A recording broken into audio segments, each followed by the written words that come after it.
नमस्कार, welcome to मायास food. और आज की हमारी जो रेसिपी है वो है भरमा टिंडे, जो कि एकदम बढ़िया सी ग्रेवी वाले हैं और टेस्ट में बहुत ही लाजवाब है। तो सबसे पहले हम क्या करेंगे, जो टिंडे हमने लिए हैं उसे इस तरह से अंदर से यूँ खाली कर लेना है और साफ़ कर लेना है। अब एक कढ़ाई में हमने पानी डाल दिया है, तो टिंडों को अब हम इस पानी में थोड़ा बॉईल करेंगे, यानी कि कम्प्लीटली बॉईल नहीं करना है। 70 to 80% तक हम इन्हें बॉईल करेंगे।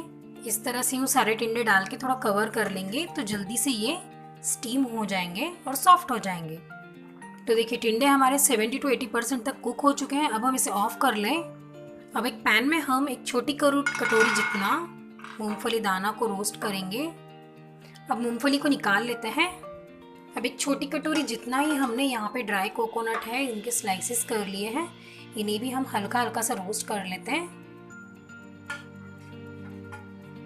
तो इस तरह से हमारे कोकोनट भी रोस्ट हो चुके हैं। अब कोकोनट और मूंगफली इन दोनों चीज़ों को ना हम पीस लेते हैं। तो ये इस तरह का मिक्सचर इसका बनके तैयार है। तो चलिए अब बारी है मसाला बनाने की। तो कढ़ाई में अब हमने तेल रख दिया है गर्म होने के लिए। पहले अब हम इसमें डालते हैं जीरा, आधी चम्मच राई, चॉप किया हुआ प्याज। प्याज को पहले हम अच्छे से पका लेते हैं।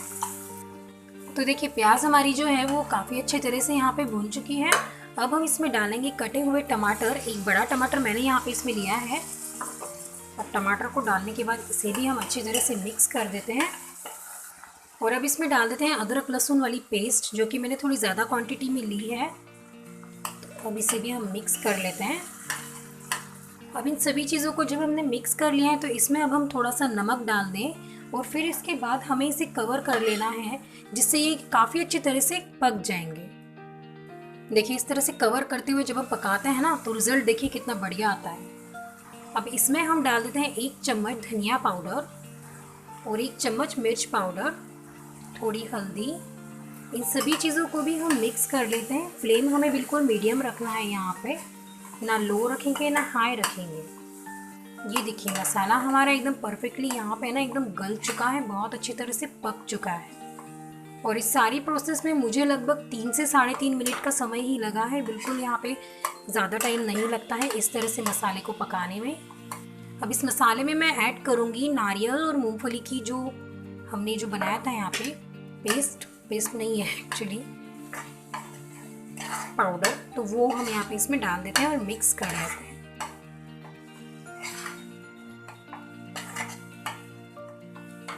अब इस मसाले में थोड़ा नमक डालते हैं। थोड़ा हम पहले ही डाल चुके हैं, लेकिन मसाले के अकॉर्डिंग नमक इसमें अब ऐड कर दें। अब लगभग मैंने इस मसाले को यहाँ पर आधा मिनट तक पकाया है। मसाला एकदम बढ़िया तरीके से बन के तैयार है। इस सिचुएशन पे क्या करेंगे ना, गैस को बंद कर देना है आपको। अब देखिए गैस बंद है। अब मैं इसमें ऐड कर देती हूँ थोड़ा गरम मसाला, यानी कि आधी चम्मच से थोड़ा ज़्यादा, और कटी हुई हरी धनिया। मिक्स कर लेते हैं इसे। मसाला एकदम बढ़िया तरीके से तैयार है, काफ़ी अच्छी इसकी खुशबू आ रही है। तो इस मसाले को ना अब हम इसमें से निकालेंगे नहीं, बिल्कुल भी नहीं। तो ये क्या करेंगे, जो टिंडा जो है जिसे हमने बॉईल किया है, तो यूँ चम्मच से लेके इस टिंडे में ये मसाला हमें भर देना है। जितना इजीली भर सके उतना ही भरेंगे हम। यूँ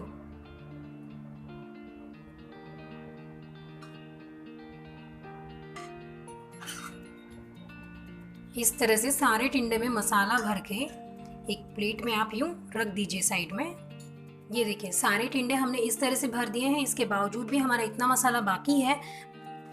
तो मसाला जो है हमें थोड़ा सा यहाँ पे बचाना भी है, क्योंकि भरमा टिंडे है तो सूखे सूखे ड्राई से नहीं लगना चाहिए खाने में। बढ़िया इसमें ग्रेवी भी दिखना चाहिए और टिंडे भी एकदम भरमा वाला टेस्ट आना चाहिए। तो अब यहाँ पे मैंने गैस को फिर से ऑन कर दिया है और अब इसमें मैं थोड़ा सा पानी ऐड कर रही हूँ। तो इस तरह से, यानी कि बढ़िया एक गाढ़ी सी ग्रेवी ये दिखाई दे। तो थोड़ा अब मैंने यहाँ पे इसमें पानी ऐड कर दिया है।